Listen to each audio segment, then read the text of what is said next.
Hello and welcome to this week's episode of Talking Skritt. I'm your host John, better known as Dale. Around Yak Spin, we fantastic show for you. Dragon Bash has arrived, new form avatars, and WvW core swap special event coming soon, and much more. But first, let me introduce you to my fellow host. He is a moderator over at MMO Champion and host of Zero to Hero, and also Vote to Kick on this very channel.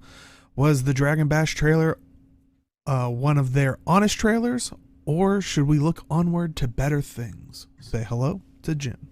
Well, considering that I can't exactly say I know what Dragon Bash is because this is my first one, it seems pretty straightforward to me. Awesome. Well, we'll talk all about it.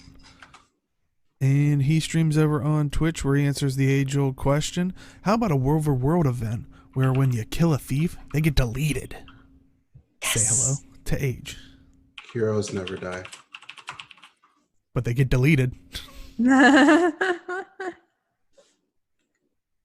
Hi. Just gonna ignore him. Hi, guys. Story of my life. And she writes for MMORPG.com and also her own site, MMORly.com. And I guess we can actually now re-put it, the editor or one of the editors for Virtually Interrupted, now that they've announced last week. So we'll have to re-add that. Her name is Robin.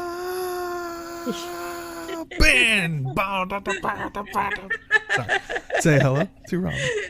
Yeah, I love that you incorporated that in. I don't even know what he was going for until he did the beatboxing bit. Oh.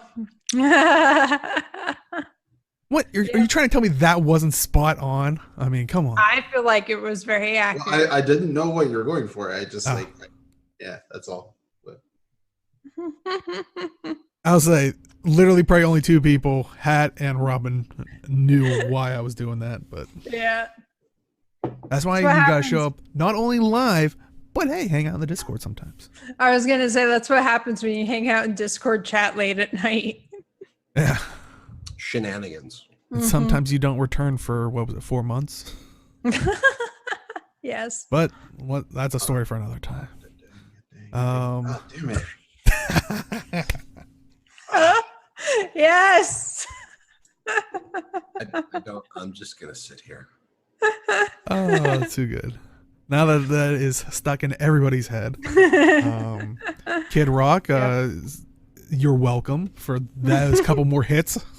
All right. But yeah, we talked about last week with the trailer. Dragon Bash has returned. It started this past Tuesday on the 25th. It will be going until July 16th, so you got plenty of time to hop in there. We do still have the trailer here if you missed it, but it showed off a lot of things. It's now in Holbrook, but they talked about the Dragon Arena, which it seems like, I know we were talking about last week that we were worried that because I think MMORPG actually had a early access to it or try it out, and they even talked about how there was like, oh, difficult mobs, and I'm like, is that actually difficult fights, or is it, but you can see like the new wings and the new helmet, you can get those. There's new decorations, stuff from like last events like the pinata bashing, but they've also added mount races with the roller beetle, and you can rent a roller beetle if you don't have one in the in Holbrook itself. And then I think in the surrounding Norn zones, like the low level ones, there is a little stampede events where you have to stop holographic stampedes. So, but and MOA racing, I forgot about that. MOA racing. So, have you guys had a chance to hop in and try any of it out? And if so, do you like it? So, I'll say for the audio people, Malthanis is nodding his head in agreement. I'm sorry, I'm eating because I slept terribly and I need constant nourishment, or I'm probably going to fall asleep in the middle of the show. I like everything except for the MOA race. You don't like the MOA race? No, the MOA race is boring. How's it boring? You're just placing bets, right? Yeah, it's Yeah. just here's 10 And you can theoretically Yeah, I was gonna say, and theoretically, you can place bets on all of them, so you're guaranteed to win if you're going just for the But it's- achievements. And you want to. That's not It's fun. 10 Zytaffy per bet. And I think you win 3 dragon coffers per. So like it's a hard loss if you Reading it. You're supposed to lock it down on one person, one MOA. yeah, you can spectate. They actually okay, so from a programming standpoint, the spectate on the MOA race is amusing because they make use of the mount tech to actually put you mounted on the MOA. Yes. And do fireworks that you can fire off from the MOA. And Makes can I no say sense. it's quite awesome if when I tried it the one day, I turned my camera and I noticed, because it does make your character invisible, but it does have you kind of mounted like Jim's saying. But the person next to me apparently had the Chupa Champa Wat kitty back piece, and it didn't make it disappear. So all I see is a little cat. Looks like it's like riding the MOA. Like, I'm like, that is awesome. Oh, did you get a video of that? Tell me you got a video of that. I think I took a screenshot. I'll have to. Oh. Don't you have that back piece? Can you do it? I no. don't actually have the back piece yet. I still have to do that part. I keep getting sidetracked. And Chad is saying You auras get persist too. So. Sidetracked? Mm-hmm. Oh, because I think you have to do the crafting collections before you do the part where you get the backpack, and the crafting always hangs me up.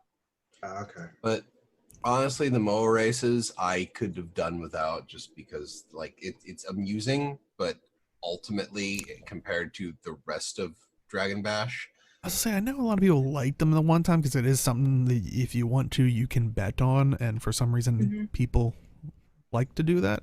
I mean, in the games, so because I know people were clamoring about that. I think last time they had MOA races in Lions Arch, people were like, gambling in a video game. Where have we heard this before? I always liked them. I thought it was fun. I don't know. I'm just not a huge fan of the mechanic because it's. yeah, but see, you can bet on all of them, and that removes any surprise mechanics. Well, that's just That's not true. living up to the spirit of the game if you do that. I realize that, but it's one of those things where there's no interaction. Yeah. Like there's with Dragon Arena, it's don't die. Like Mhm. I'll admit the open world Dragon Arena is clearly there's a 5-man dungeon Dragon Arena, and then there's the open world one, which can be any number of people. Which, yeah, it's weird. It's an open world one, but it's instanced. Right.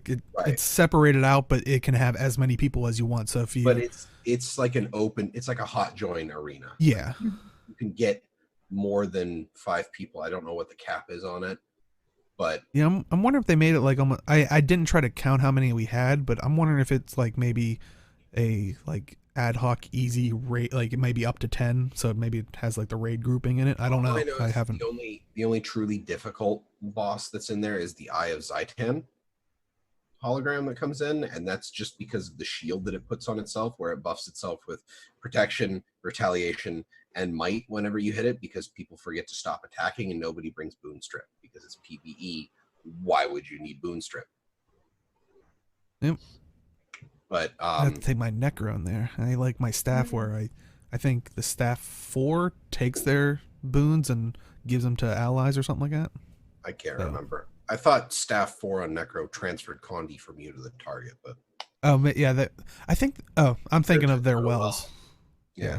That just But, rotate them. The pinata bashing adventure is actually really fun if you like leap mechanics, because the 2 is like a normal leap where like you ground target and it's like an 800 or 1,000 range jump, but the 3 is like a springboard leap, like the ones in Lion's Arch, but like 10. It's like the ones at Tequatl. Like that's what the 3 is. But the 3 resets your 2, and then breaking a pinata resets your 2 and 3. So you can be leaping everywhere. Yeah, I was gonna say and you can chain them too. I think you can use it while you're doing the 2 skill. You can use the number 2 leap to cancel out of the 3 leap. So like you can fire yourself off of a cliff and then cancel out of it. So it like you see people just kind of catapulting themselves all over Holbrook. It's pretty funny. But the rally, the roller beetle course, I love the roller beetle course. It's fun. They're really good at making the races, I feel like. Mm-hmm. And then I have found the Peachy Rage Tree 2.0 though. Mm-hmm. Is as you go into from where the dragon arena is, the tunnel that goes into the Sons of Svanir area, there is a dragon totem in the middle of the path, right in the middle of the racetrack. And I could just, the first time I went around it, I hit that and I stopped.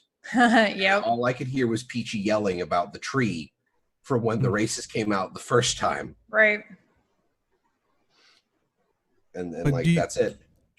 Also, like with most all the festivals recently, there's the dailies, which are, you know, pretty simple. Like some are like just kill 30 holographic minions. Some are like kill one of the champions or something like that.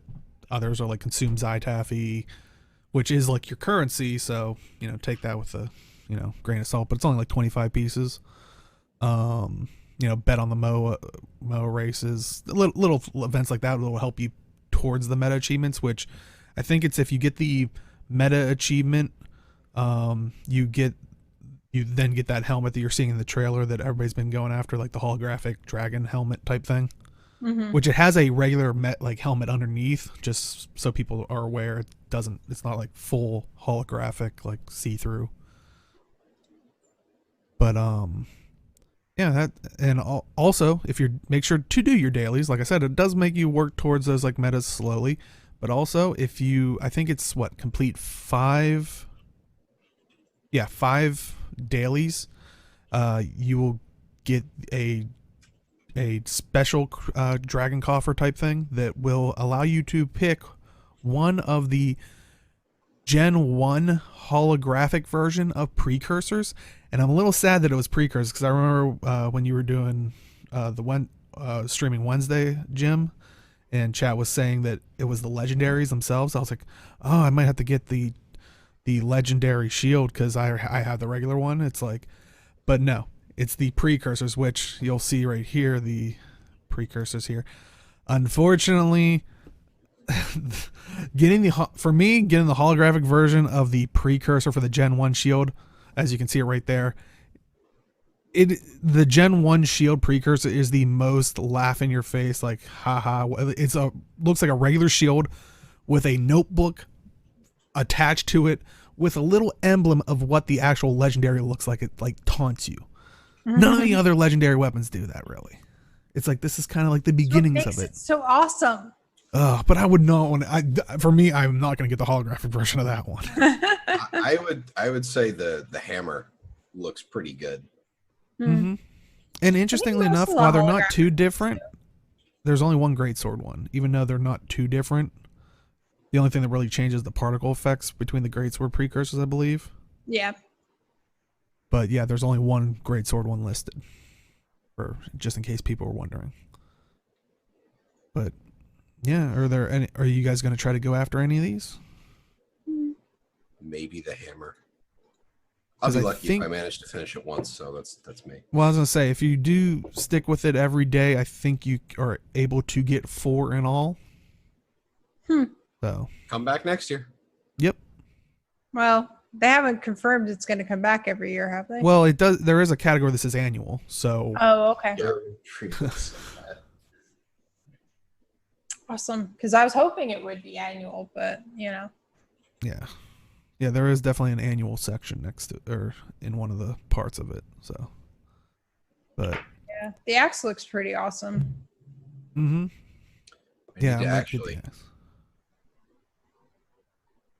Are we not fighting dragons anymore? I mean, no. We're trying not to.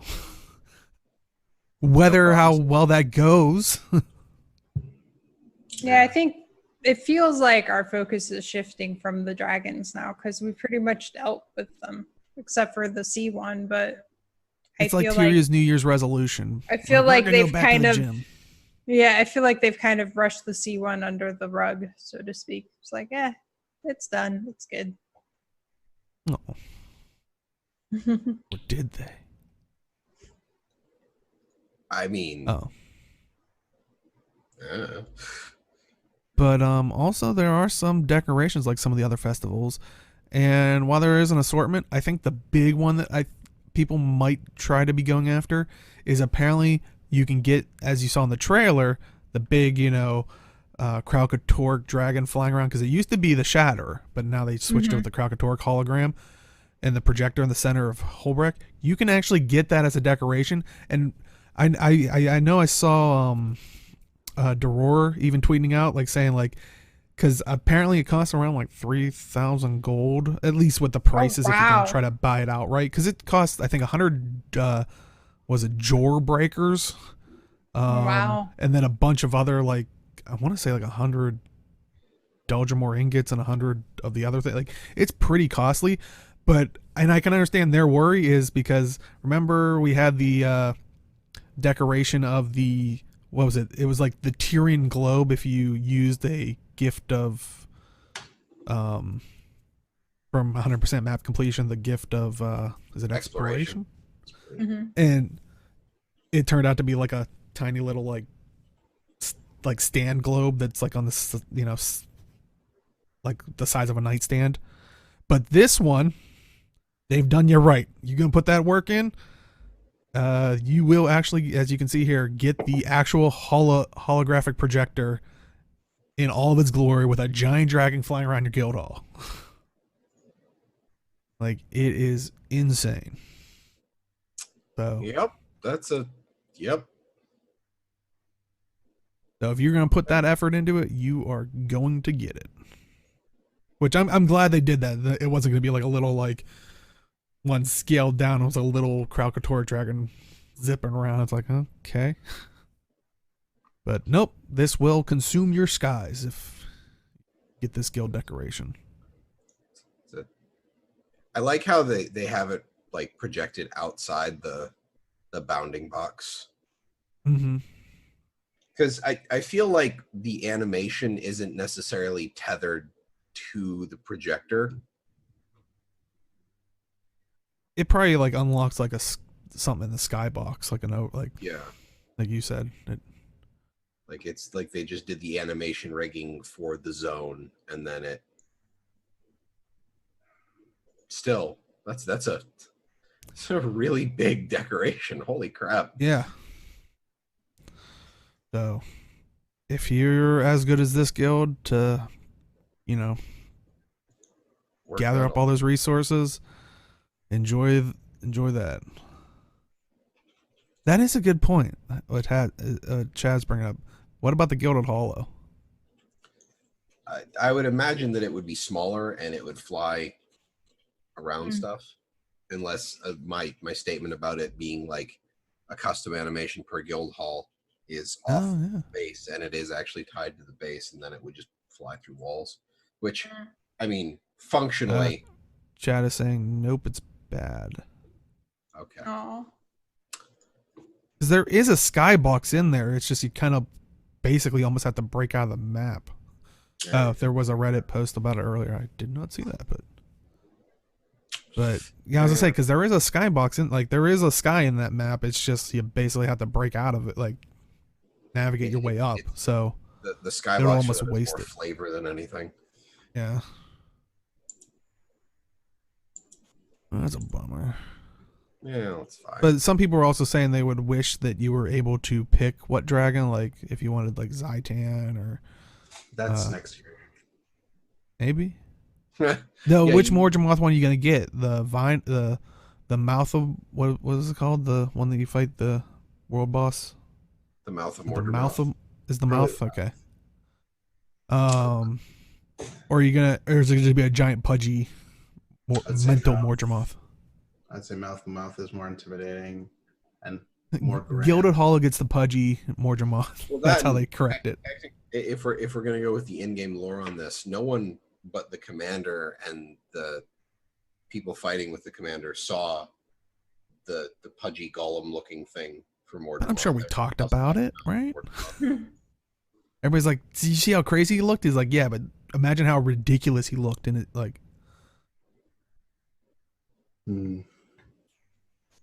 but maybe that's how they correct it. Gilded Hollow will get the pudgy Morgemoth, and he'll just walk around like a holographic Barney in your guild hall.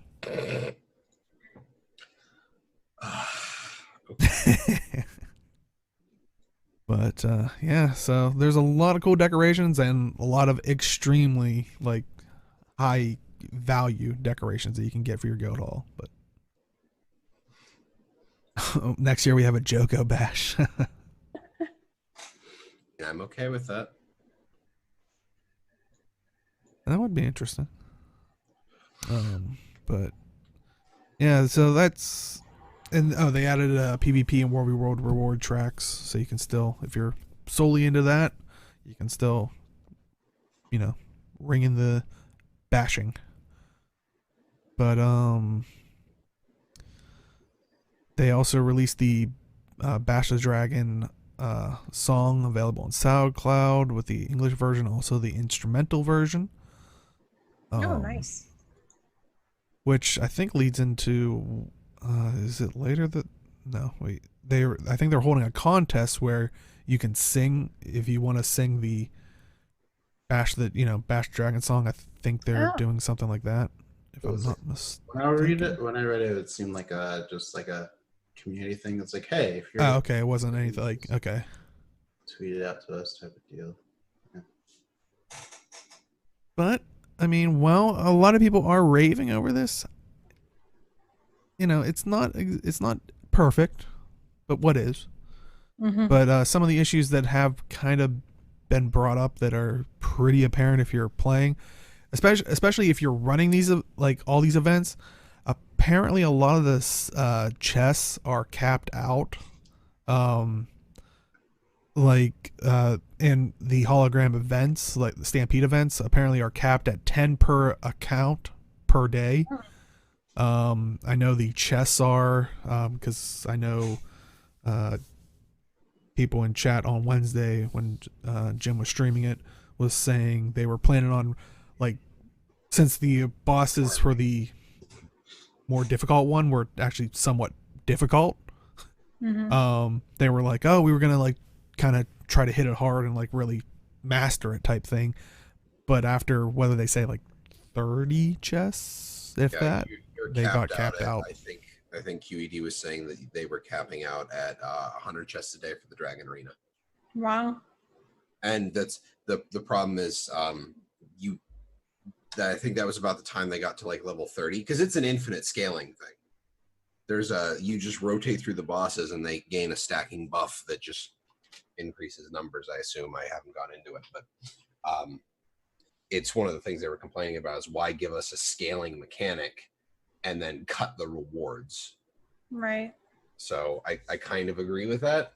If it awarded something, like if they were worried about, too many dragon coffers being in circulation, I mean, you can always just go to different rewards like gold, karma, or just say those chests that come out of there are soulbound. That would work too. So it's just for you.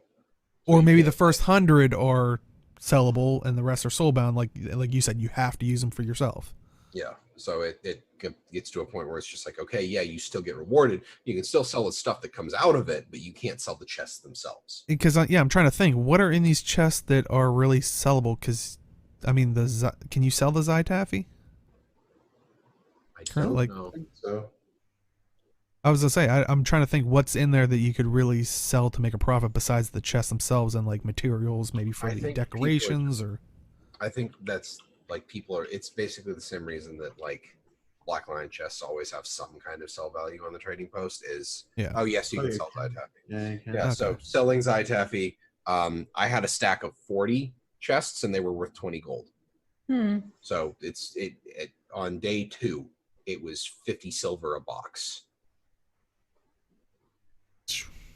Well, so it's not a bad money. I don't know if the price has dropped all that much, but the cap specifically on the 5-man dungeon one, there needs to be something more nuanced on that, because you can't give people this infinite scaling have them want to do it, but then receive nothing from it for doing it at that point. And actually somewhat made it, like you said, difficult and challenging. Like I've heard a lot of people being like, oh yeah, it was actually tough. We actually had to like deal with mechanics and like actually focus on things. It's like, oh awesome, they actually made an event. And you know, I think they did the best of both worlds. They have what we were saying earlier, the like you can have as like kind of the regular, you know, have as many people as you want in there, it seemed like, or you know, a good bit, or the more structured version, which is a better reward. But yeah, like you said, at the very end, it's like they kind of were like capped it off, so now they don't have a reason to run it. So, but another kind of issue that I would hope they'd address, but also worrying that since it is a festival, they might just save it for next year, is the upscaling issue, which in, like I said, the stampedes are in these like low level zones, you know, nice enough so they could, you know, new players, if you're interested, you can join in on the fun. But now that everybody can kind of migrate there, and now that we're in the age of mounts, people are getting to those spots faster and it's building up, and it seems like the events aren't upscaling, which leads to I've heard people this week saying like a raptor tail whip will wipe out like a whole stampede group. It's like for like one person, like, so sometimes it can be hard for people to get a hit, let alone if you're a new player, you might not even get to it to get credit. The locations seem to spawn 5 to 8 normal enemies and then 1 or 2 veterans, regardless of the number of people at the location. Like I'm saying 2 veterans when there's like 40 people there. So a lot of the locations end up, and like it feels like the health pool is scaling, but it's still just a veteran. So it's not like they're doing a lot of damage. So people are just standing there face tanking it, beating on it, and you watch the health bar drop. And then people mount up and they use whatever skills they have to go fast. And they get to the next one, they do the same thing. And yeah, the one raptor tail whip on somebody with like a really min-maxed power build could probably one-shot a lot of the initial spawns. And this won't be like for somebody creating a new account and being like, oh, there's a festival and I just created a Norn and there's a festival in the city that I'm in. Oh, that's great. Doing it right. Well, I mean, it was bound to, it was time for the Norns to get something. So Dragon Bash is, you know, like the Norn are amazing, at least this means that people are going to be in Holbrook. So Norn are too busy out adventuring, man. But we don't just like hang out in the place. That's not how we roll. Anyway, yeah, like You do when you drink. oh yeah. But the scaling definitely needs addressed, because the people like the new players, anybody who doesn't have access to a mount, you're not going to be able to tag anything more than a single camp, and that's after you learn where one spawns. And that's if you are in the situation, your best bet is probably not to follow the Zerg, because like Jim's saying, like 1 or 2 people could probably take out a whole group of them. If there's a Zerg, you're probably not going to get a well, that's the problem now, is now that people know where the spawn locations are, there is no Zerg. People just go to the locations, and if a location seems overcrowded, they'll move on to the next one. So it's actually better in a sense that it's the event is about, you know, dropping all these groups of enemies really quickly. But at the same time, if you don't have a lot of damage, like if you're a new player, you're just leveling or something, and you wanted to participate in an event, and a holiday event at that, which is supposed to be fairly accessible, you're maybe going to get silver out of something. I think the only reason I managed to pull gold is because I was playing a quickness firebrand and I was getting boon credit. Like I was getting support credit for the event, not necessarily all damage credit. So the hologram event, it needs to be redesigned, or the scaling needs tuned up. Like the ceiling on the scaling needs to go way up.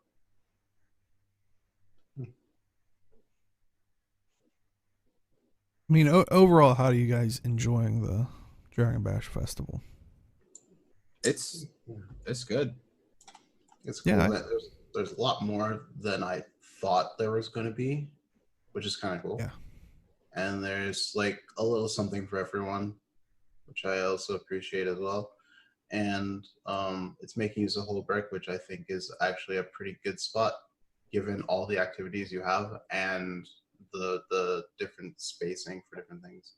So it kind of fits with like how the story has been going. Like it kind of makes sense. But I think ultimately it's like I think they nailed it with the content, but I think they're slightly lacking with the reward because, like we've said, it's like it cuts people out early. It's I don't know if they expected people to farm it or so like to this extent. And these are fairly new. Well, these are new, so I guess they're going to be growing pains. My to ArenaNet's credit, if this is going to be a yearly event, they don't want people to burn through all of the content of Dragon Bash in 1 year. Like that's not what it's designed to be doing. You're supposed to kind of pick and choose what you want, and then you come back the next year and you go back and get more stuff. So I kind of get the caps a little bit, which is why I was calling not necessarily for more Dragon Coffers, but some kind of reward past the Dragon Coffer lockout, just because like if people are still playing, like don't boot them out of the festival when that's the big event going on right now. Mm-hmm. Yeah. Well, any other thoughts on Dragon Bash? Can't wait to get and spend some time in it. As soon as you finish that quest in WoW. Yeah, you're busy with WoW, doing that the second job called WoW. Right. Yeah, I kind of agree with that, Magnus. It's just like do the things that are marked annual, and then just play it, and you'll get stuff. Mm-hmm. Yeah. I mean that's a general good advice with MMOs in general. When you focus on like I need this thing right now, you always make the experience less fun for yourself. Mm-hmm. And then you're on forums or subreddits going, there's nothing to do. I beat the game. Like, well, no, you finished your goal. But as you were trying to charge through, make a beeline for that goal, you were pushing all this other content out of the way. Yeah. But yeah, in the end, enjoy yourself. But do know if you're not playing everything, don't be mad if you reach an end to it. But I do agree that there should still be some kind of reward afterwards, especially for that group content tiering thing. But we shall see. Maybe next year, if not sooner, hopefully sooner. But I think realistically, it might be addressed next year. But yeah, so like I said, you had till July 16th to have fun in Dragon Bash, and like I said, do those dailies if you want any of those Gen 1 precursor holographic skins. Now, do remember, even though we're using the word precursor, they're just the skins in a holographic version. This does not an give you actual the precursor. Yeah, it does not give you the ability to make a holographic legendary. Maybe next year, who knows? But it won't let you make a regular legendary or anything like that, as far as we know. But yeah, so like we said, there was a PvP and World reward track, but they also announced that they are planning to do a special event that will actually be happening during the Dragon Bash Festival. So you can still work towards Dragon Bash stuff while trying out this new event that will be happening July 5th to July 12th, and it will be the World Core Swap Special Event. How many more words can we get into that? But yeah, it's really interesting that they basically said defeating an enemy player in World vs. World will spawn a glowing orb over their corpse for a short time. Claiming the orb will grant you some knowledge of your enemy's profession. Now, do note you will keep your own weapon skills, but you will gain access to a special skill that allows you to use the healing, utility, and elite skills of the defeated player's profession. The healing, utility, and elite skills you can obtain are the same for every enemy of a given profession. Cooldowns persist when you swap to and from the obtained skill set. And for example, they used Thief, which I don't know why they should. I think they're just deleting it though, so I don't know why they're bothering. But they used Withdrawal, Scorpion Wire, Blinding Powder, Scale Venom, and Thieves Guild would be like the weapon set you would get if you would kill a thief in WvW. And also during that time, you'll get double World XP, 25% extra WvW reward track progress. So hey, slap on that Dragon Bash stuff. And 50% Magic Find in WvW for the duration of the event. But yeah, so this is one of those other interesting little what sounds like a one-off, fun little WvW event to shake things up. Do you like the sounds of this? It sounds like you get a second utility bar, which is kind of interesting. Yeah, it sounds like they turn your special action key into a utility bar swap. And I like Chad is saying, and I've seen people make like kind of the comparison of it is for people that aren't aware, in Guild Wars 1, you did have kind of like the dual you had dual professions. And it can almost sound like Chad saying an ascended class type thing, which maybe this is a precursor to maybe testing waters out on a somewhat I don't want to call it multi-classing because that kind of completely different, but it would be like almost a you would have a major in Guardian but have a minor in Mesmer. Also, so instead of elite specs, we might get like dual professions. Because I mean, we have, and I've known others to make the comparison of that's what kind of elite specializations have always felt like, is taking an aspect of, I would say as long as I don't know. I think about it, but basically, if it was core, it's not the worst idea.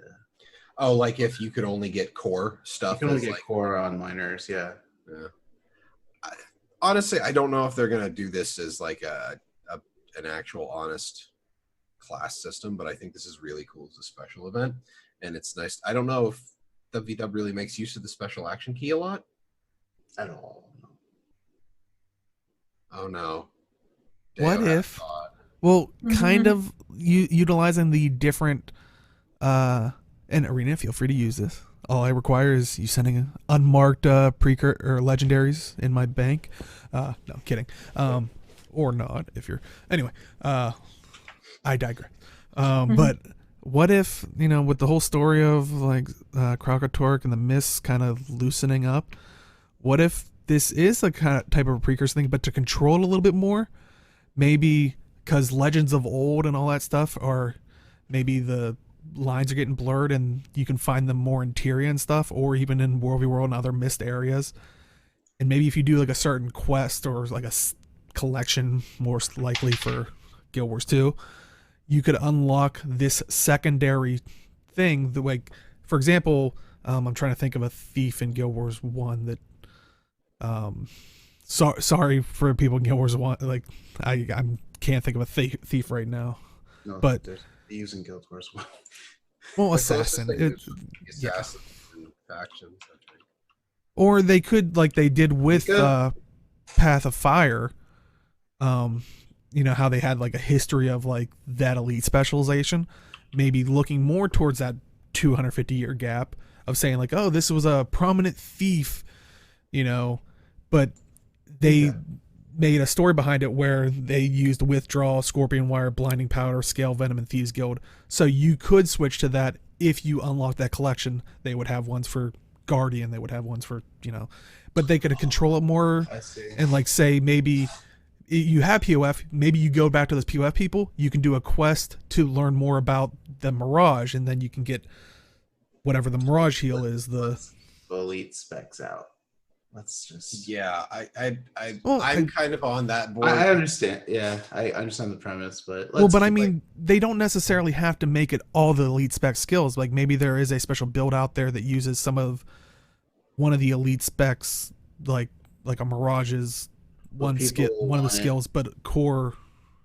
Like it would be an actual build type thing, so it would be more controlled rather You're than. you're talking more like you would complete a collection to gain a swap to a full 6-0 set. You can't. These finite skills. It's not going to unlock like all. You unlocked all the decoy skill types. It would just be literally those I don't things because think they could balance it a little bit easier. That's true.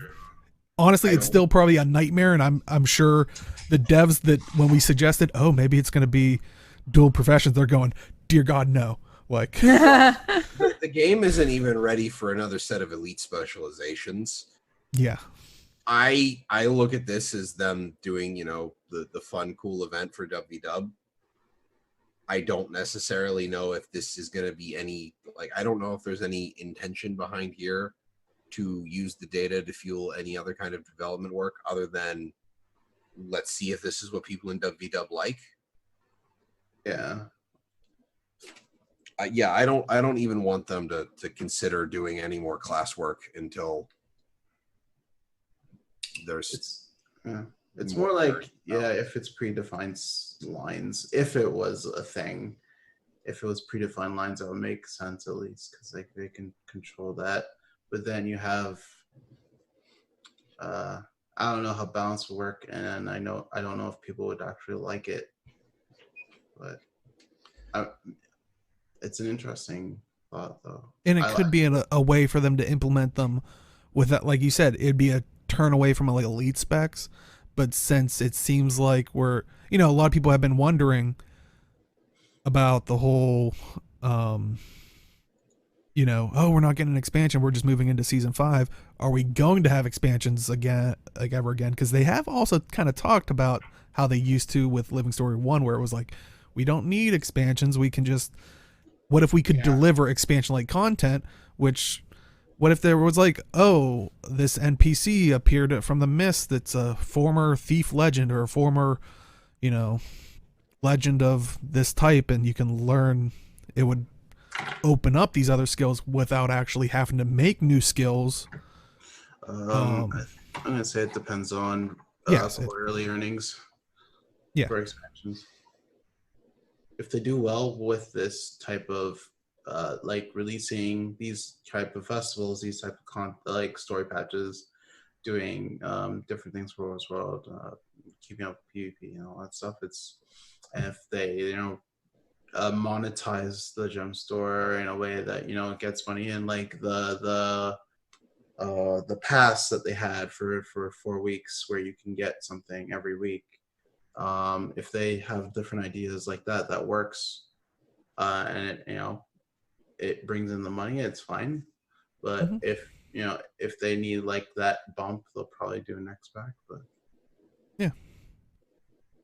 But so I'm just curious, like, because they say the cooldowns persist when you swap to and from.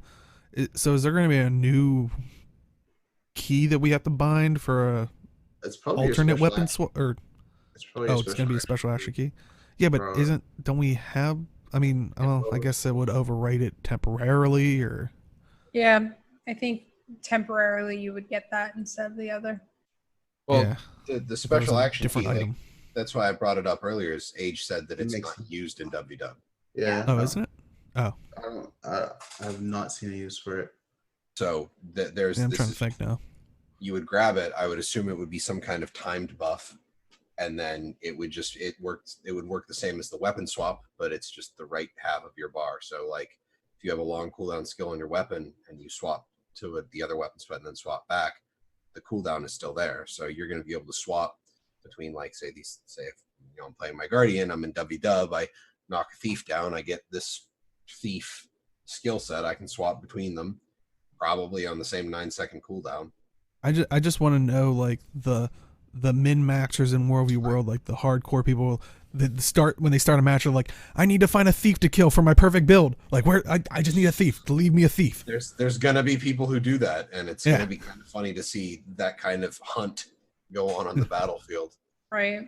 Yeah, I think it's gonna be more like that special action key is gonna have a really low to no cooldown, and then you could just swap between your 10 utility skills, You know what? Well, but they all have the cooldowns. Yeah. yeah. Because now like everybody gets a butt ton of. Actually, then now Revenants have 3 utility bars. That's gonna be interesting because I guess if you swap to a profession, but then you swap to a legend, you would swap that to that legend bar, and that would swap your. So that's gonna be very interesting. I think the thing that's going to make me wonder is how they're going to do the Revenant's utility bar. Are they going to give like an assortment of skills from the Revenant, from the different legends? Well, the only They you just can't might give legend one swap. legend. They might What's just that? give one legend. yeah, they might just.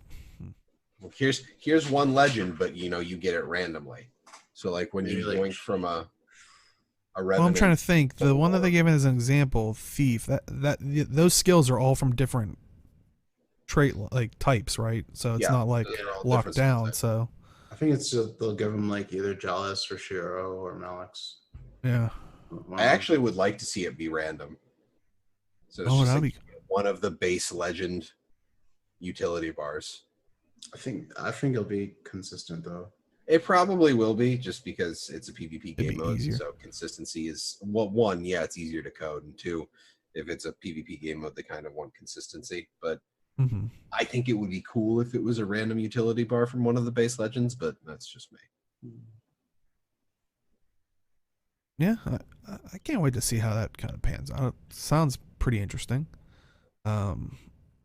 Wait, if I kill a thief as a thief, do I get a second thief bar? Yes, you get those thief skills. That's dope. So you would get all of your procs that you would get off of those, but you would technically have a second bar with all of those new cooldowns. So if I have withdrawal on my actual bar and there's withdrawal on the second bar, do I consume the cooldown for both? Maybe? That's a good question. I need to know. What skills you get if you kill me in War v World? You get the avatars of each of the gods because you just took down a god in PvP / No, I'm kidding. You unlock Probably the secret- Necro, because that's what he usually plays. No, you unlock the secret Abaddon utility line. I'd kill myself. Don't take that out of context. No. See, QED's got it right. You don't get Yeah. Abaddon skills, you turn into Abaddon. Arena, let's arrange that. Let's make a special event. I'll go into War v World for that. If we make it so Abaddon can return in some form, like that's. You have to find the living seal of Abaddon.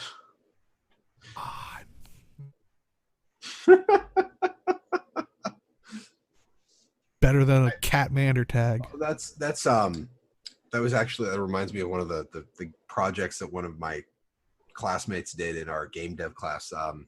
We were working in Unreal 2K4, and we had to make a game type, and they made a game type called Juggernaut, where somebody was 300% larger. They had the insta-give gun, and they had like 300% more health, but it was them versus the rest of the class.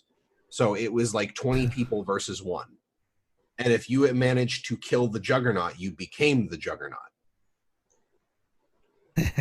So I could imagine a Juggernaut WvW event where, somebody gets this That would transform. be really cool. Yeah, that would be. Like each It's kind of like what Chad is even kind of bringing up, but just making it me. each world has one. Yeah. Well, you could Yeah, even do that'd- multiple, since WvW is so big. Like each world would have their own Juggernaut. I think you have to do it per map because otherwise everyone's gonna flock to that one map. Right. Build a, But yeah, like a Juggernaut game mode would be pretty damn cool. Or maybe it just becomes rant. Well, that it would still have people flocking to certain maps, but yeah, you just have one Juggernaut per map, I guess. And then if you kill the Juggernaut, you become Become the Juggernaut, you get bitch. the Juggernaut. well, maybe it's attached to controlling the ruins. That way, people would be incentivized to. That's true too. But I don't know if But- people want to defend that all day. If you Probably have a chance to not. be a Juggernaut, Well, the whole point of the game mode was to kill the Juggernaut, and the Yeah. Juggernaut is hard to kill. So, no, but that's another cool event. speculation on something that doesn't even exist. Yeah. So.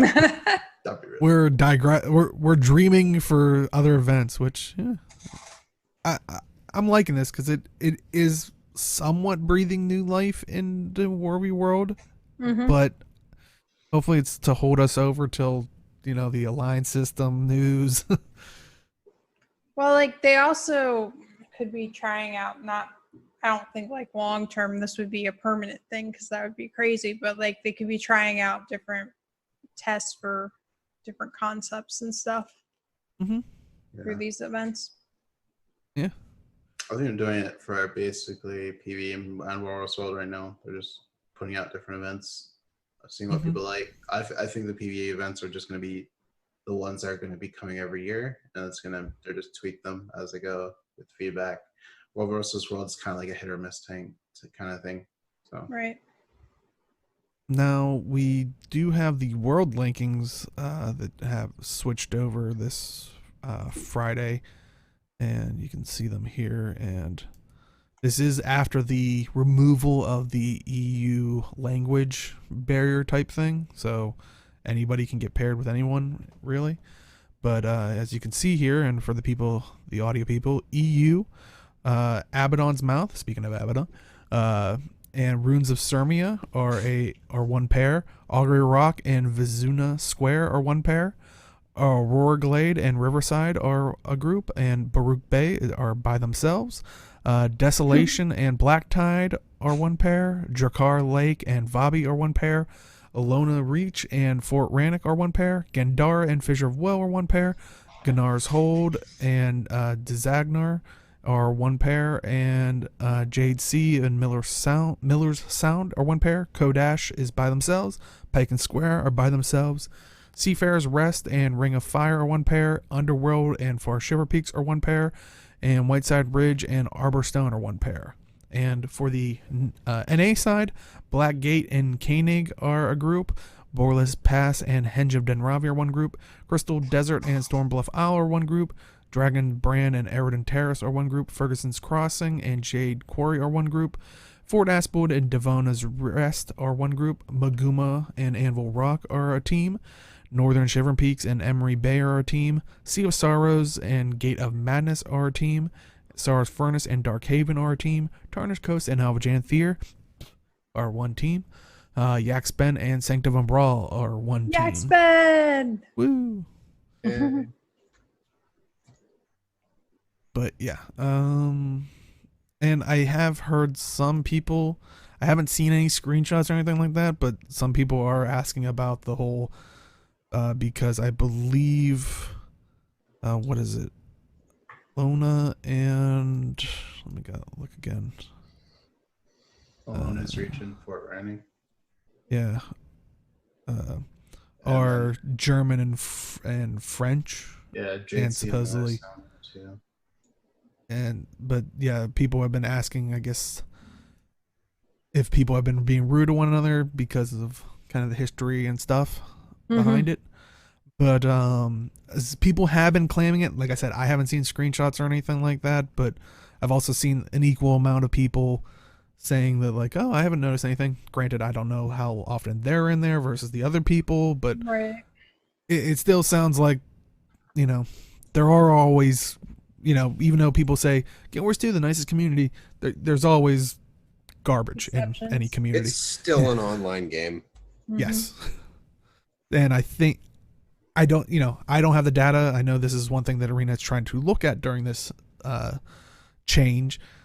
I don't know if it's any more extreme or not, but if you are getting harassed, especially on what sounds like the level that some people might be seeing these things, report these people. Like, you gotta let Arena know so they can make a better decision on if this is a good system going forward and making a better World v World experience for everyone. So, but I mean, those are the linkings. Are you guys happy with these pairings, or? Yeah, I mean, well, for NA, that's all that I play, so yeah, it's the same as always. I'm not gonna lie. World pairings is always kind of Greek to me. So I don't know. it's been a while since I've been in World versus World, but when I was doing it regularly, I always liked it when we were with Sanctum of Raw. I don't know. It just felt better for whatever reason. Yeah. It's interesting because it's gotten to the point that every NA world is paired. Mm-hmm. And it used to be like at least 3 or above. Yeah. Yeah, there were a few that were standalone. We're not that way. And there were a few that were paired in a group of 3 instead of 2. So Yeah. Mm-hmm. I think is relatively the same with maybe 1 or 2 exceptions, like maybe 1 or 2 worlds actually joined. Can't remember Mhm. what makes it clear this moment, But yeah, hopefully, things get better from the sounds of it, in the sense of the hostility that some people are reporting. But like I said, in the end, definitely try to report it to Arena. So, I was gonna say there's always some kind of Yeah. hostility though. Like even on NA where everybody ostensibly speaks the same language, like there's hostility over various things anyway. Oh yeah. But yeah, so hopefully they're getting the information that they want. But any other thoughts on the World v World special event or the linkings themselves? Mm-mm. All right. Well, I know last week and maybe the week before, I don't know, we were talking about the Legendary Insight and Divination Exchange. We do have an update on that. They have said, after talking to the team, they want to make clear that they intended to communicate this change before the update so the community is aware. Unfortunately, this didn't happen, and they apologize for the miscommunication. The team is still looking at bringing back the conversion option via the vendor. They will most likely still have the max amount of exchange from last time, but Yeah, but they don't plan to remove it again, so I don't know if they. So that's. I thought they said if they decide to remove it again, they'll make sure everybody they'll has give enough ample of a room. yeah. Yeah. I don't know if that means they're going to remove it and not put it back again, or remove it or put it back in and just not remove it. The way I read that was that they still plan to take it out, but they're just going to make sure that they give people plenty of warning before they do Yeah, it. they'll put it in and be Yeah. like, hey, it's in for a month, or you have a month Yeah. with this, do what you need to do, and it's gone. My biggest problem with this is the fact that there are 2 legendary items used solely for legendary crafting in the first place. Mm-hmm. Like, what's the point? Currencies. Like, I get you want people to do the new raids, but like, I'm pretty sure that the collections for the legendaries involved have like, because all the secondary item is entirely for the ring, right? Yes, I think so. The divination ones are, I think, for the ring. Yeah. Okay, so but much like the legendary armor, there's probably raid specific collection activities you have to do in order to get that ring, right? Right. Yeah. Why is there a different item for it? Because like I feel like they don't want people once they do those activities to just farm like the older and ostensibly easier, because just by default of people them being around longer, people figuring out those bosses better, bosses, as opposed to having to work on the newer stuff. The problem I have with that is it's not like World of Warcraft. Like these raids aren't tiered. Right. Like there's no gear progression, there's no nothing. They're all ostensibly the same tier of content. Granted, I know there is a fluctuation in difficulty in between it, but what's it matter? Yeah. Get the crafting out. You still have to do like the hard mode or the special event or something to get the achievement, or like the tick to tick the box in the collection. Mm-hmm. Everything else is just X number of boss fights. It's the same reason when they added the Grandmaster crafting marks and they added like the half ascended crafting materials. It's pointless. Right. Yeah, I mean, Literally it's no kinda, reason to add it to the game. I mean, They it's kind just of like want- if you they look want at you to the farm. fractal legendary back piece, it's like you have a specific tasks to do, but at a certain point, it's like if you want the currency, yes, you'll get more currency from the higher tier ones, but theoretically, you could do fractal level 10, tens all the way through or something to get the infusions or whatever. It'll take longer, but it's kind of like you're in that game mode. I think this is what kind of Jim's saying is like, who cares what boss you're getting to get the currency tokens? Mhm. Still fighting a boss. You still have to do no dying on this boss, or whatever the tasks are, Right. for a specific boss. So Yeah, that's actually a better way to illustrate my point. Is like, yeah, you can totally do well. I suppose like the counter to that is that one boss kill is not necessary. Like they're trying to say that a boss kill is not necessarily equal. Yeah, But that's that's what I not- was trying to say. Like, because Okay. the ones that have been around longer, regardless of how complicated their mechanics are, there's Or been more. more time to people to get used to it and figure it out. Because at the end of the day, even with really complex, crazy mechanics, once you figure it out, you have it figured it out, and it's Right. easier.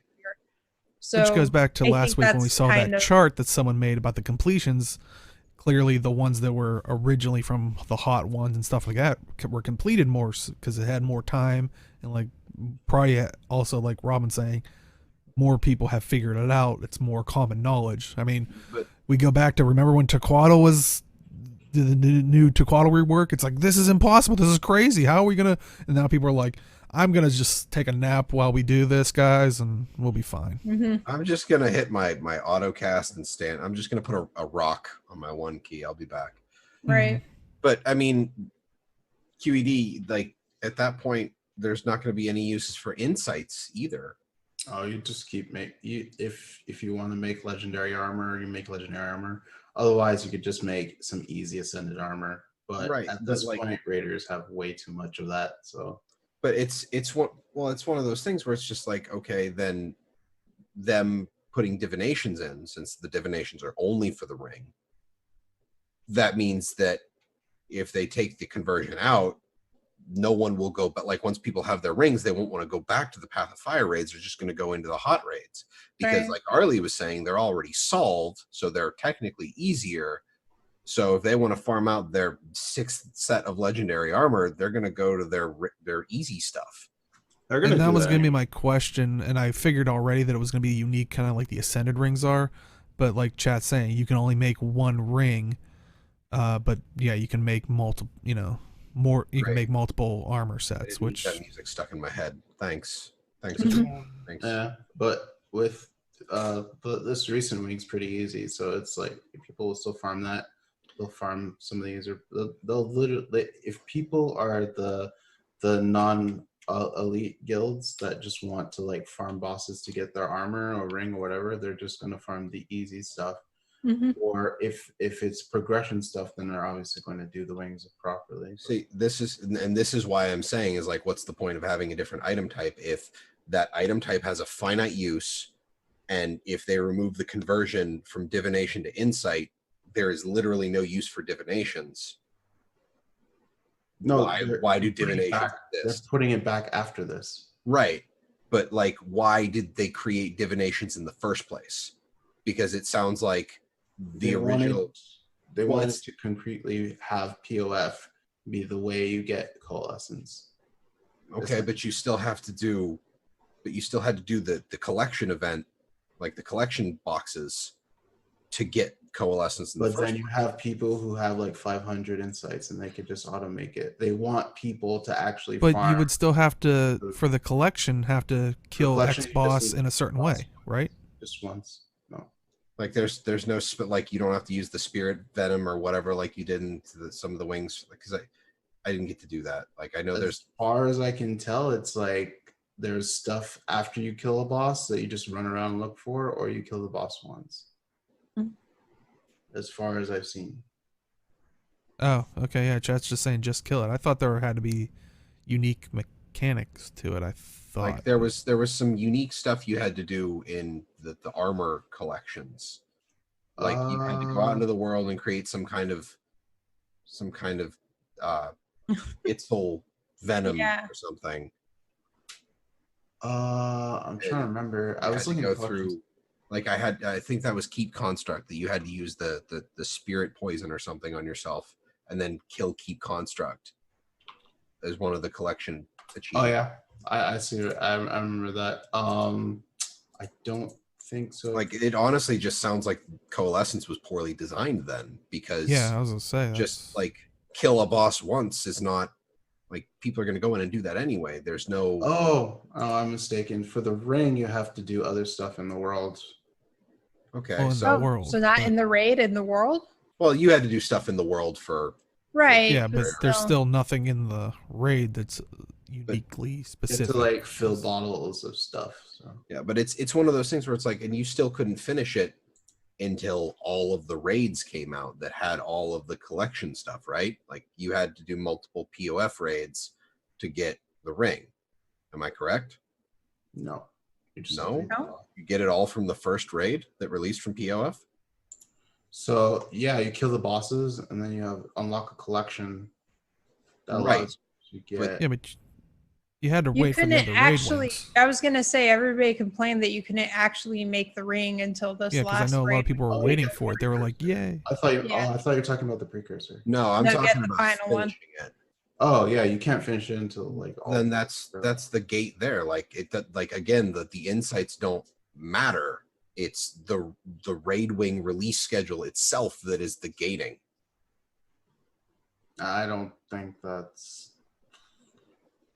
Like, okay, if you were raiding at a relatively moderate pace for all of POF, you were still gated by the release schedule, not your acquisition of divinations. If you didn't use the like the conversion thing. Mhm. So again, there's literally no point because people already had the divinations to do the crafting when the full ring came out. So that particular, like, they don't want people to just use all of their built up insights. That doesn't matter either because there's still the gating from the release schedule. Mhm. So I'm still just sitting here wondering why legendary divinations exist and why it's not just more legendary insights. Because they specifically want you to do the POF raids. But Right. there- Which what's you- another way that they can isolate it? Right, which you Yeah, still you have to can do to do get once. the ring. Do once. You have to do each wing once. They want you to farm it in this case. So Okay. do you have a way that they farm it? Well, what about all the other rewards from it, like the skins and stuff? Like people don't farm it for that too, or is it just literally for the divinations? Like honestly, I'm just saying here is the whole incentive tree of like literally the only reason they want you to do the POF, right? Like it sounds like the existence of divinations is literally just to strong arm people into the Path of Fire raids, and that's bad reward design. If they want coalescence, that's the only way. So if you haven't been farming it recently, like I haven't been farming it, the Path of Fire You Wings. haven't had time for any kind of raiding lately, have you? I started up again, but it's Well, there you go. It's gonna take me time, right? So Yeah. it's time to put in. It's fine, but there's an like that. I have to do the raids in order to get the legendary. I don't know. I just feel like they could have incentivized that in a much less ham-fisted way.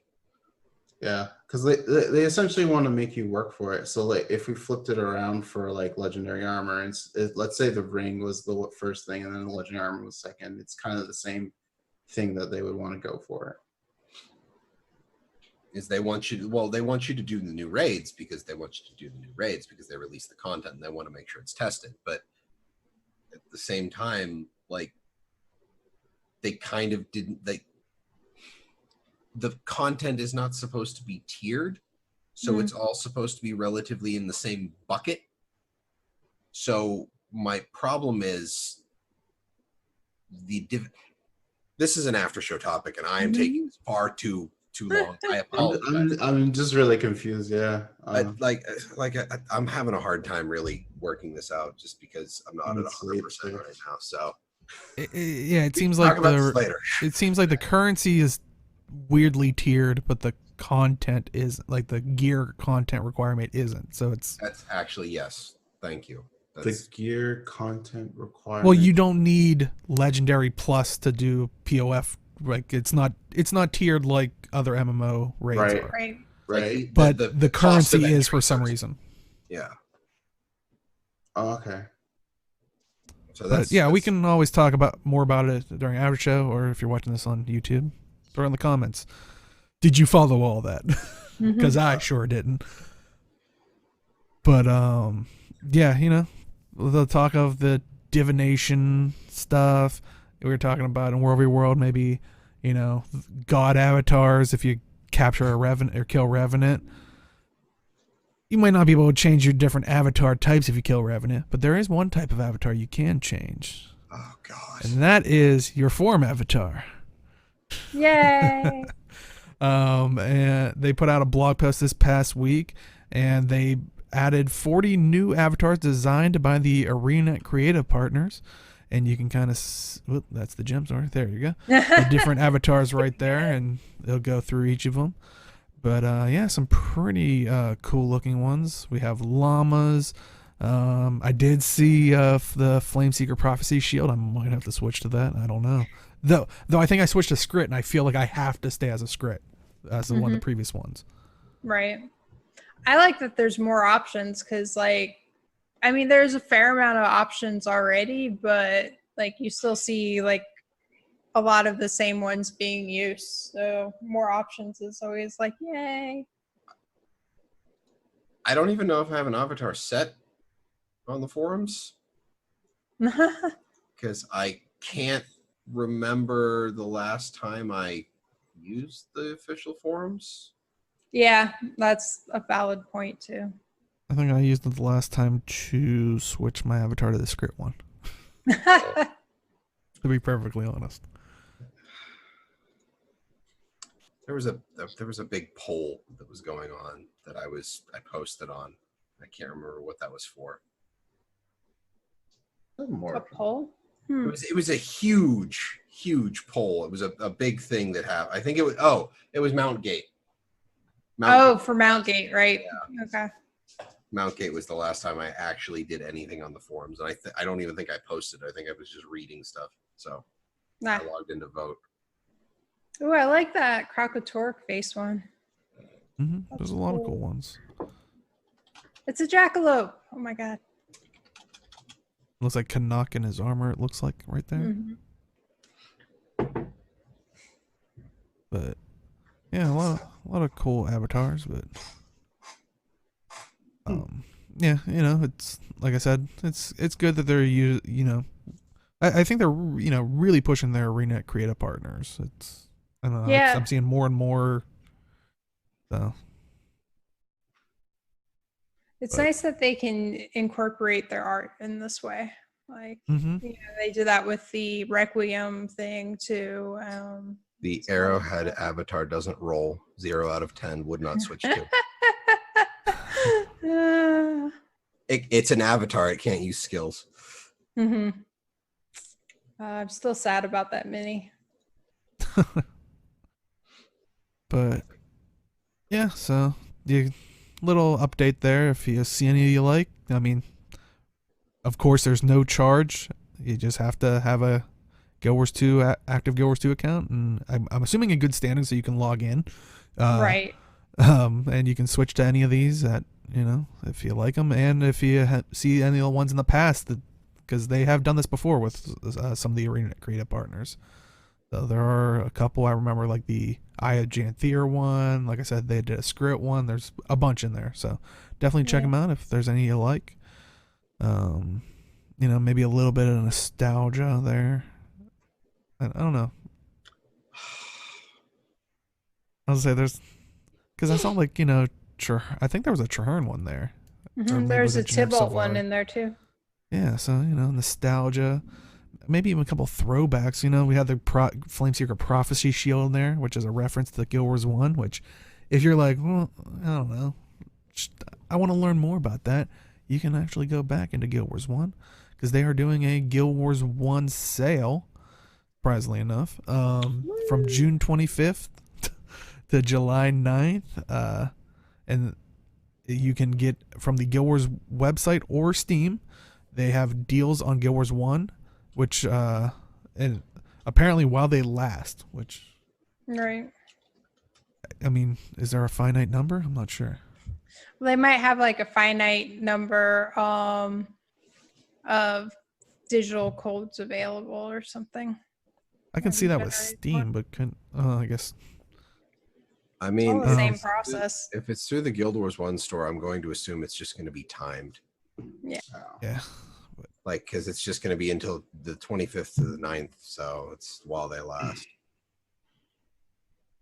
But yeah, you can get it, the Guild Wars 1 games for 50% off. And I think last time we talked about it, they finally made a all-encompassing bundle final, like after so long. So it wasn't like, because I was about to do that whole spiel of like, well, this is the only technically expansion, the rest are standalone, but they did make an all-encompassing bundle so you can kind of get it all at Right. once. I But can't believe also, oh, go ahead. I was just going to say, I can't believe it took them that long to do Yeah. just a Guild Wars 1 complete bundle. Right. But if you do pick it up and maybe you want a little bit of extra characters, you know, making some other character or more storage or something like that, they do have a deals on that. So extra character slots are $7.99, which is 20% off. Character name changes, which, I mean, boy, if you're hitting Guild Wars 1 hard, like you just bought it and you're doing a name change already, I mean, geez. But that's also $7.99, 20% off. The Zunlai storage pane for $4.99, which is 50% off. The Zunlai material storage expansion for $4.99, which is 50% off. Mercenary hero slots, which actually utilize your actual other characters as heroes, for $5.99, which is 40% off. You can get a 3-pack for $11.99, or the Mercenary Hero Complete Pack, which I believe gives you all 8 or so. I think that you can have a full party of just all your characters if you wanted, which will be $24.99, which is about 37.5% off. But yeah, so you know, if you're so inclined to know the news or know the history of Guild Wars and the lore, like I said, you can get it for 50% off, which is a pretty good deal. I mean, it's a fun game, very different from Guild Wars 2, so don't be expecting the same style of content. Right. It's honestly, it's held up fairly well. I mean, the graphics are old looking, but I'd say it still holds up pretty good. I mean, the stories and all of that do, but the I don't know, the gameplay is hard because, like I was talking about recently, I say that I get annoyed that I can't jump, but it's not just jumping. Jumping enables a lot of different things in the game that you can't all do normally. So, like, if you're running down a thing and you want to get over here in Guild Wars 2, you can just run off the edge. But because you can't jump, you can't do that in Guild Wars 1. You have to run all the way around the thing. You make sure the point and click thing's activated, so you click down there and then go make a sandwich or like go get some food or check the laundry. You know. That's what I used to do. Well, it would just auto path down. And then you find out you auto path through like 8 different packs of enemies, and then you come back to your computer with your sandwich to see your corpse. Mm-hmm. But then you go, oh, at least I got a sandwich. It was a different time when it came out. Yeah. Yes. And you can jump in the game. You just have to do /jump. Not the most efficient way. Well, he's right. You can technically jump. He is technically correct. The best kind of correct. But yeah, so definitely pick that up if you are at all interested in just the lore in general, because you can kind of with the hero system, it kind of plays like I don't want to say a turn-based like almost a JRPG, because it's more, you know, it's not turn-based, but it's but you could with the heroes and stuff, you could set up their skills and whatnot, and Right. kind of have them all kitted out, There's or you can also just take. there's less voiceover in it than there is in the new game. Oh yeah, like the ambient dialogues, like Right. throughout the whole story, like the cinematics and stuff, all have voice dialogue. But yeah, if you walk up to like an NPC in the town, it'll just usually. Where you're pretty just much like always wandering have. around, because it's one of the other things that I've noticed I've gotten used to is just wandering around and hearing a snippet that makes me go, oh, what's that? Whereas like, you know, in Guild Wars 1, if you're wandering around, you have to like look at bubble pop-ups or whatever and be like, oh. It'll go boo and like put Mhm. a pot, like a dialogue box in front of your face. It's Right. always great when it does that and you're trying to fight something. It's like, I can't see anymore. But you learned a new yeah. skill. But yeah, so pick that up if you are at all interested. And you know, we're talking about the Guild Wars 1 kind of cash shop thing. Well, it wouldn't be a Talking Skritt podcast if we didn't talk about the Guild Wars 2 cash shop, the gem store. And so with a kind of a new update, they gave us a new Black Lion chest to farm after, and a new Black Lion weapon skin set, which is the bioluminescent weapon skin set, which you can get for 1 Black Lion claim ticket, which you can find in the have a chance to find them in the Black Lion chests. Mhm. But yeah, here are the bioluminescent weapon skins. I mean, from the name of it, definitely sounds coral type thing, and you can kind of tell from that it's very underwatery-esque, deep underwater, maybe deep Mhm. sea. The Warhorn has a unique sound, apparently. I didn't know that. Oh, well, the Warhorns tend to.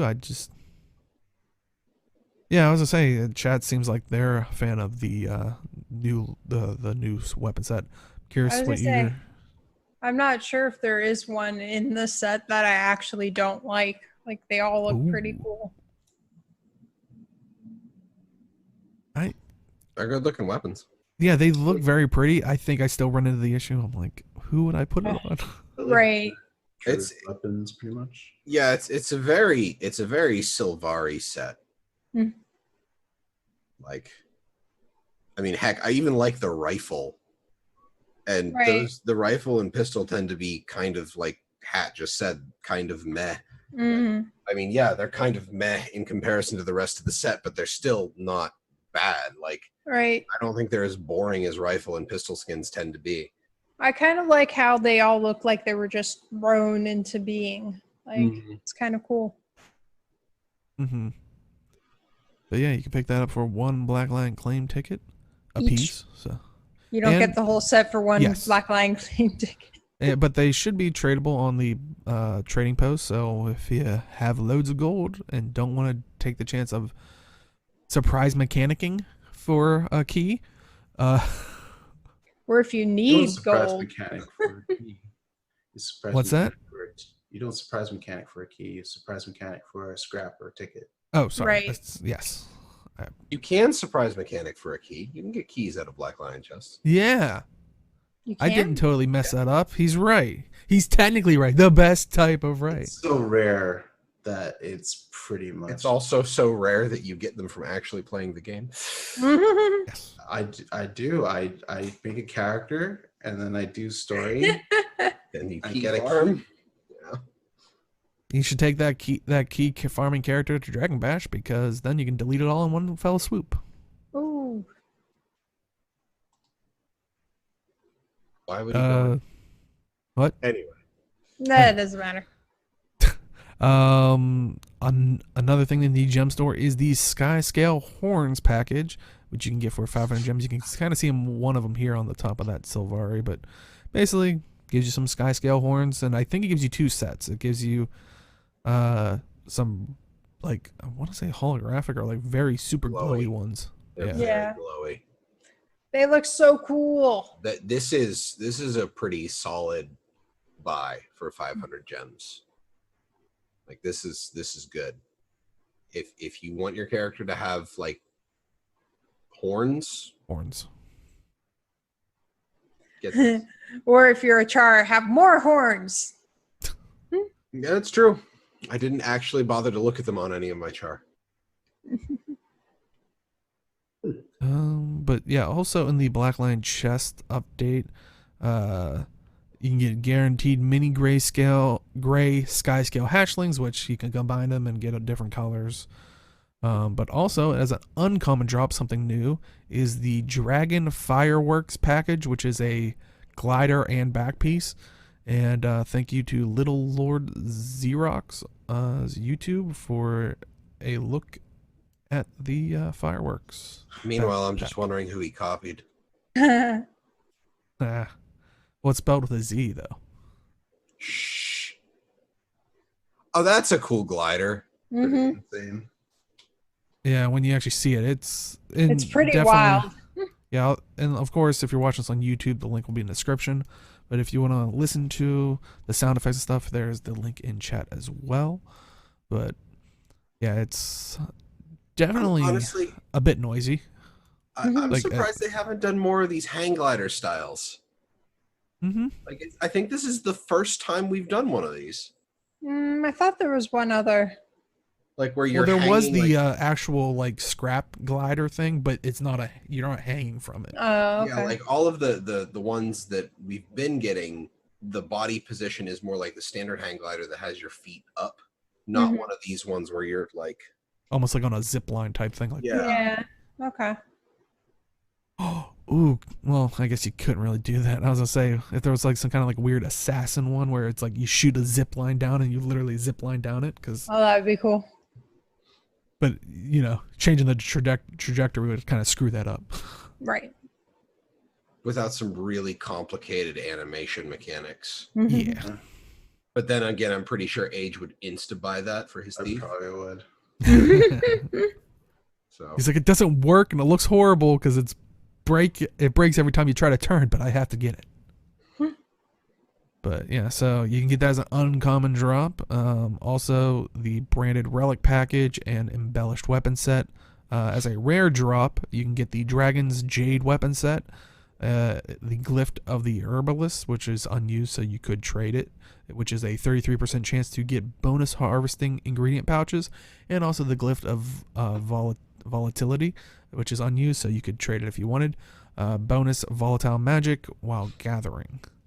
And also, as always, you always get those little Blackline statuettes. And they've added some more stuff to there. So, new travel toys and musical instruments have been added. Also, the Roaring Dragon Glider, the Fire-Breathing Longbow, the Fire-Breathing Quiver, and the Mini Awakened Mount Pack are currently available in for the Blackline statuettes. Also, the bonus collections have been updated to include the following outfits: White Mantle, Outlaw, Mersat, Pirate Captain, Awakened Zealot, and Bandit Sniper. And also, limited time, it seems like kind of for the Dragon Bash type thing. Season 1 memory box, which is the Flamin' Festivals, is there for 200 gems in the gem store. Season 1 memory box for Scarlet vs. Lion's Arch for 200 gems. And Dragon's Fortune fireworks you can get for free, but one per account only. Woo. Any of that stuff, something you want to go after? It kind of sounds like the headpiece at least, but go ahead. The Dragon's Fortune fireworks, setting those off count as fireworks for the Dragon Bash achievements. Oh, nice. Oh, there And you you get 41. You get one special firework for because it's a weapon bar swap. You get 10 charges on 1 through 4 and then 1 on 5. So that's 41 counts nice. your achievement. Yeah, because I think when you do the ones around Holbrook, it's like 3 for each skill, which I think is like 9 total. Yeah. So that's pretty good.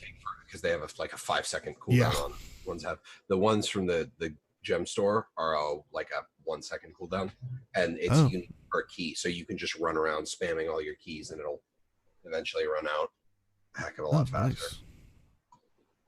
Yeah, that's good. But yeah, it sounds like you guys were pretty unanimous on like definitely if you can and want the look, definitely go for the Sky Scale Horns package. Mm-hmm. It sounds like everybody's liking the bioluminescent weapon skins. Whether you get one or not, might have to just go to the trading post to definitively get one. But any other things? I've always liked the Dragon's Jade weapons, if I'm remembering them correctly. Yes, those are awesome. But like I said, that's a rare chance out of the Black Lion chests. So Don't bet on a rare chance from a Black Lion chest. yeah, No, don't bet on an uncommon it's chance. terrible. You end up spending like 35 keys and you don't get what you wanted.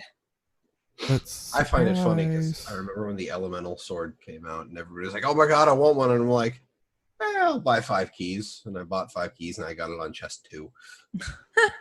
You're terrible. Jerk. Well, this is Malthanos' last day on the show. No. I'm I'm always still upset. Him and his cog mining pick. I'm still upset about not getting my Springer backpack. Oh yeah. or the Heart of Thorns portal. Eh. It came out eventually. Yeah.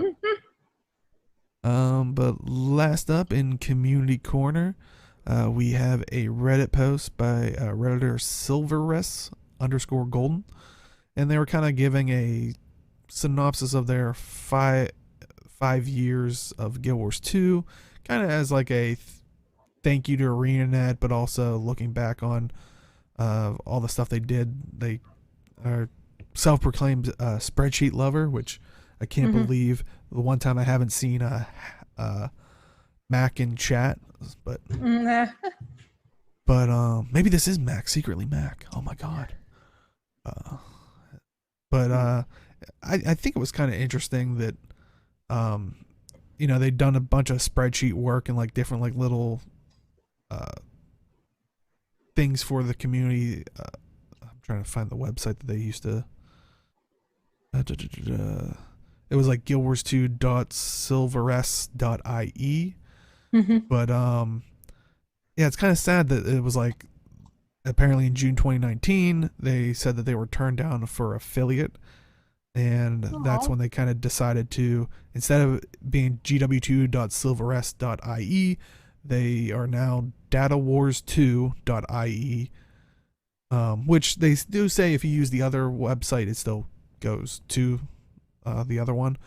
But yeah, it looks like stuff for like utilizing the API and stuff like that, so nice little couple tools. But yeah, apparently according to them, I don't know if this was the reason that ArenaNet gave to them, because I never tried for the affiliate thing or anything like that, so I don't know if they give it a reason for rejection. But apparently they said that the reason was that they weren't a streamer, which I think if that is the case, and like I said, I don't know either way. I don't, only them and ArenaNet know. But if that is the reason, I think that is a pretty sad reason and a pretty limiting reason on ArenaNet's part. And I would hope if that is the case that they would eventually readdress this and look to broadening their horizons of, someone that's is a positive effect on the community, like creates tools or something. Because it's like, they're not a streamer. They've opened up their doors more to the creative partners, but like people that make guides and stuff like that, and I would hope would be considered a content creator. But it depends on, I guess, what ArenaNet's goal with the program is. True. I would imagine at the very top of it, like very broad thing of it, is getting the information out, and also kind of creating a good structure for the community. But as long as they're not, being rude to other players and stuff like that, or on their website or anything like that, I would hope they would look at more of this stuff and not just go, oh, they're not a streamer, so they're not going to be able to, people aren't going to be able to see this person and be like, oh, I want to now buy the game or something. Because which is I think one of those worrying things that we've talked about in the past of, um, especially with free to play games or buy to play games. Sometimes it's like they want people to get in the door, buy stuff, and then probably get out. Like they don't really sometimes care if you're playing the game because, I mean, that's less stress on their servers. But people like this hopefully keep people in the community, keep people playing the game, using the guides and whatnot or different tools. So I would hope that they would look at some people like this in certain cases, but I don't know. I just curious what your guys' thoughts are on it. I don't know. It's hard to really say. Programs like any kind of affiliate program tend to be a little nebulous on accepting people, I would think, just because you kind of have to see if that person is the right fit for what you want out of promoting your game. Yeah. So I don't know. Like it's kind of hard to say one way or the other who is and is not the right fit without me actually working at ArenaNet, and Right. I don't know if they're even really like, because I mean I go to the closest thing I have to think about in my own personal experience is our guidelines for MMO Champion, where the infractions are like some of the low-level infractions are trolling and flaming. We don't really have clear-cut guidelines. Like we have some examples of these are definitely flaming and this is definitely trolling, but the definitions are very much stated as being beyond that. So it's up to interpretation of the moderator team. So, the people managing the affiliate program, they're never really going to say that these are the boxes you have to check and that's it. Like, and that's why I wanted to stress that, like, they do say in that Reddit post that the reason they didn't get affiliate was they're not a streamer, but I just can't imagine that any company would ever pigeonhole themselves into saying this is the reason why you didn't in these in these situations. So that's why yeah, so definitely I would say take that with a grain of salt on that one, but which isn't saying it's not possible, but yeah, and that's why I said if that is the case, I would hope they would maybe down the road open up to other avenues, like, because it's not, part of the battle is getting people into the game, but also keeping people in the game, which, these tools tend, people creating these types of tools tend to help that, people keeping people in the game. But yeah. But other than that, like the work done by Silver Rose Golden, like any kind of data collection on a game, I have the utmost respect for people who do data mining or data aggregation or transformation for gaming, because the sources are really hard to come by unless the company actively puts out like data collection points, like the one the server that's been hiccuping that they've been trying to fix that we've been reporting on previously. Like, unless a game actually makes those kinds of tools available, data collection is nuts. What do you mean? Which line, QED? I'm assuming in the sense of like accepting people. That's the problem, is that it has to be evaluated. Like, for purposes of marketing, which is what the affiliate program ultimately is, it is going to be a case-by-case basis. There is the line is different for every person, really. Mostly because nobody is standing on the same field, so to speak, because everybody is different. So whereas one person, like, you're not going to get the same evaluation, because even if you're talking to the same person, they're not going to, like, your content is different from someone else's, unless you're literally sitting there trying to copy what somebody else does. In which case they would look at you and be like, we already have this other person who's an affiliate that does exactly what you do. Right. And they're already doing the thing. Hmm.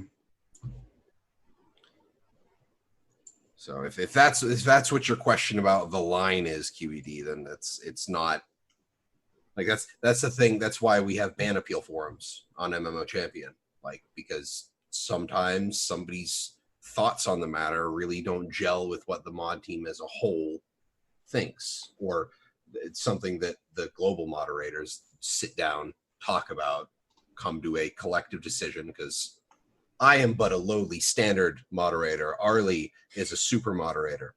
And then even then, the admin of the site can just be like, no, this. Right. Which happens. So, it does. I was actually in the middle of one of those scandals. That was fun. Uh-huh. That was early in my career. But like it's just the thing with anything, with any kind of marketing, it is always going to be nebulous. There's really no avoiding that. Mm-hmm. But yeah, I mean, and kudos to them. Like I said, they kind of switched their site over, and like they said, in that post they announced 2 new tools. So I mean, they're still going strong, and it seems like, you know, they're not letting not being an affiliate stop them. They're just still doing what they're enjoying. So, so yeah, definitely check them out. And I thought they had like you know, they have ways to support them. So, you know, if you do like their stuff and want to support them in different ways apart from affiliate stuff, you can easily do that. So, but yeah, I think that is it for this week. So, Jim, where can they find you? I can be found on Twitter at MouthAnisMMO. You can also find me here on twitch.tv/MAADrealms. That's 2 A's in the MAAD. Every Wednesday at 8 p.m. Eastern Time for Vote to Kick, which I've got an episode coming up this week. I need to figure out who's going to be on it and what we're going to talk about. But the episode with Deo that I did so very long ago is up on YouTube. Please give it a watch. Me and Deo are talking about difficulty options in gaming. It was an interesting discussion. I look forward to seeing people talk about it. I would very much like people to talk about it in the comments, because difficulty means a lot of different things to people in gaming. And I insert "you accomplished nothing" meme here. Those of you who don't make me edit. I'm not going to make you edit anything.